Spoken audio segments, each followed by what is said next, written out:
Listening to great music, such as Tchaikovsky's Romeo and Juliet, is always a thrilling experience.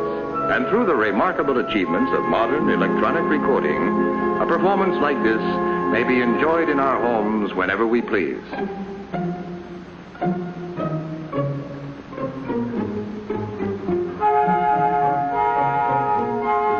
It's true, of course, that listening to music at home is a matter of personal preference and taste.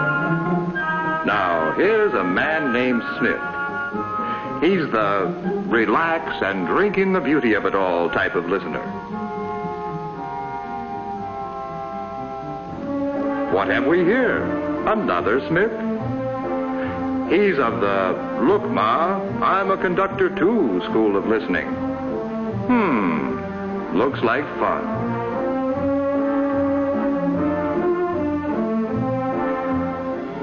And a third Smith? Yes.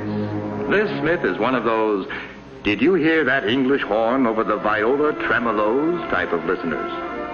Now, all these Smiths simply go to prove two things.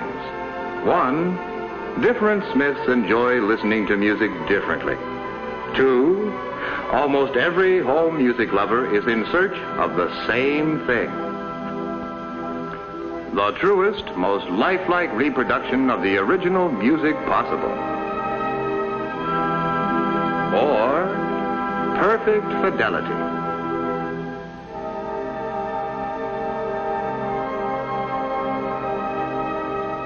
Or high fidelity.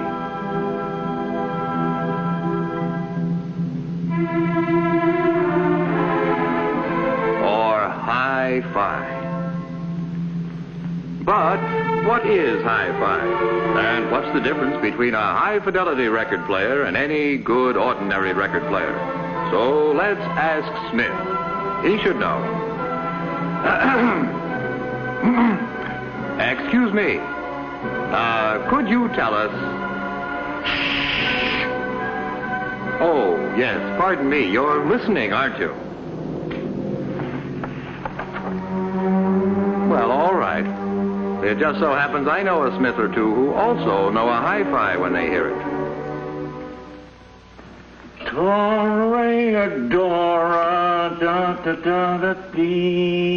No, that's not the HiFi. That's Smith. What'd you say? I said, you're Smith. And could you tell us what HiFi is? That's what I thought you said. HiFi? Why, sure, you bet. Certainly I can tell you what HiFi is. What is it? HiFi is sound reproduction from an instrument that has been especially designed and constructed to give you sound that will be, as nearly as possible, the same sound you would hear in the original playing. What you get in a HiFi set is best described as presence, a feeling of life and nearness in the music. Once you've heard high-fidelity reproduction, you'll be hard to satisfy with anything less. Say, you really did know, didn't you? Now, can you tell us how does one get high-fidelity reproduction? I can. You know, of course, that most people hear sounds within a frequency range of 20 to 15,000 cycles. I do? No, I don't. Well, you know that the phenomenon called sound is a wave in the air, pulsing at a certain speed. Now, these waves hit the eardrum and are turned into vibrations, which the brain translates into what we call sound. Now, the waves pulsing slower than 20 times per second and faster than 15,000 times per second are mostly missed by the human ear. Now, these pulsations are referred to as cycles and are counted so many per second. Thus, the number of cycles per second in a given sound are described as its frequency. Are you with me? Not exactly with you, but somewhere nearby. Oh. Well, you can see the high and low frequency cycles of sound in that motion picture film you're showing. Now watch while I sing a low note. La. That was a low frequency sound, as you can see. Now, a high frequency sound. As you saw, that one pulsated much faster. Of course, most HiFi enthusiasts insist that a HiFi set must be able to reproduce all frequencies up to 15,000 cycles per second. Of course, when I build them... Yes. Well, what would you say it takes to be a do-it-yourself hi-fi enthusiast like yourself? Oh, doesn't take much. Only money, a thorough knowledge of electronics, a lot of spare time. Your wife threatens to leave you. But if you want real hi-fi, well... And that's one Smith speaking. There are others. This Smith, for instance. Another do-it-yourself hi-fi enthusiast. Oh, no. No, not me. I'm a component parts man. Of course. Stupid of me. What do you mean? I simply mean that I assemble my hi-fi set from pre-assembled component units. Speaker and amplifier, record player. And do you think you can tell us what hi-fi is? Oh, yes. Yes, of course. You know that sound waves... I know. We're up to where the sound comes out of the record. Oh. Well, as the record plays, the needle wiggles at the right number of cycles per second, which have been recorded. Now, this creates electrical impulses, which are then boosted by this amplifier and then pushed out through that speaker in the form of sound waves. Then I suppose that the bigger and better the speaker, the higher the fi, so to speak, if you don't mind a bad pun. Oh, I don't mind the pun. But you have to be careful with statements like that. I said something wrong? Well, I just don't want you to get the idea that merely by adding a big speaker to an ordinary record player or radio, you get high fidelity. All the components of a real hi-fi system have to be of the same high quality and properly balanced. I see what you mean, and I'll watch that from now on. And tell me, do you have to be an electronic genius with nothing but spare time for this kind of hi-fi? Oh, no. I simply buy the components, build and finish a cabinet for each, and hook them together. None of that messy do-it-yourself stuff for me.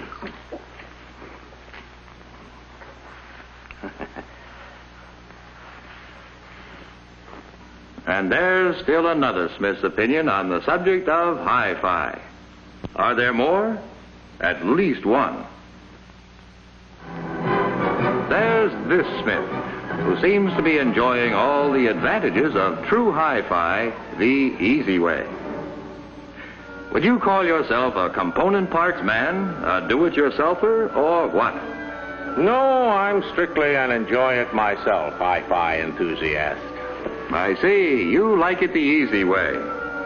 And yet every component of this set is the finest hi-fi equipment made. I get perfect high fidelity. Still, my work is confined to stacking records or loading tape, flicking a switch and listening. And what listening?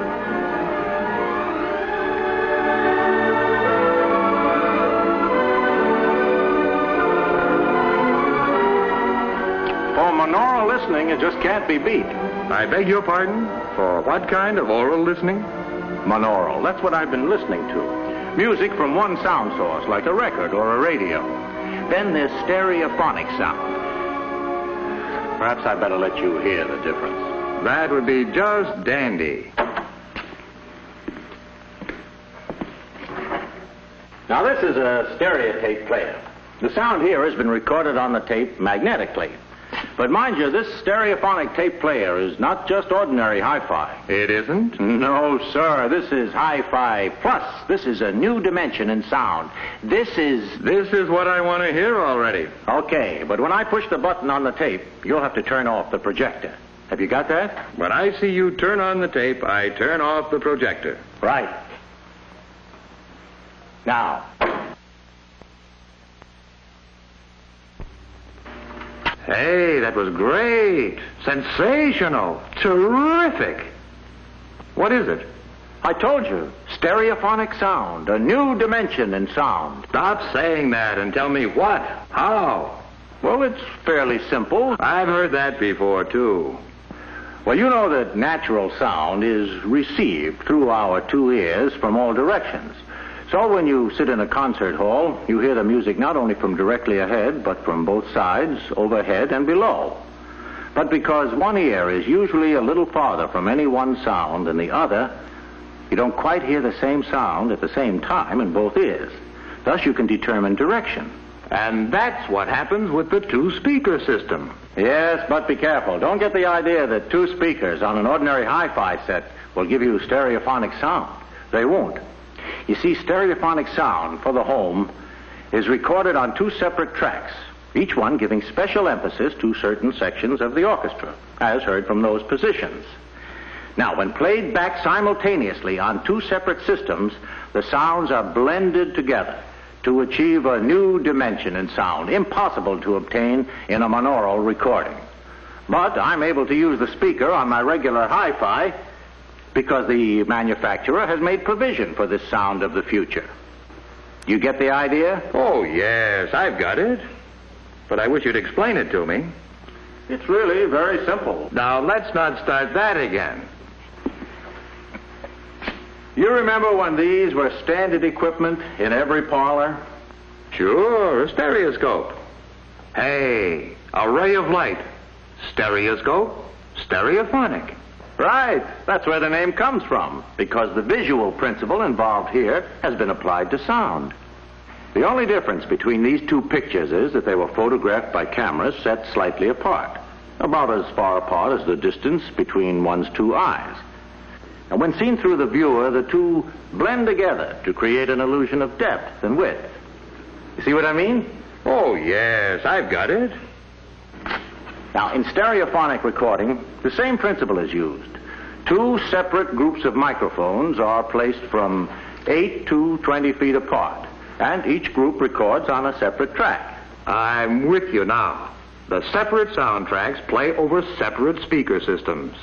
Correct. And when the listeners are centrally located in front of the two speaker systems, they get the illusion of sound coming from a wide area, as if a full orchestra were in the room. Sounds great. But who can afford a full orchestra in the living room? Or even a reasonable facsimile? You can. Nearly everyone can. They're amazingly inexpensive. And new and more exciting stereophonic tapes are being put on the market every day. Would you like to hear a sample? I'm with you. All right, let's try Ferdy Groffet's Grand Canyon Suite, as recorded by the Boston Pops Orchestra, with Arthur Fiedler conducting. It'll make you feel as if you're really in the Grand Canyon. Wait a minute. I can do a few tricks, too, you know. You let me hear the Grand Canyon, and I'll let you see it. It's a deal. Are you ready? Let her go.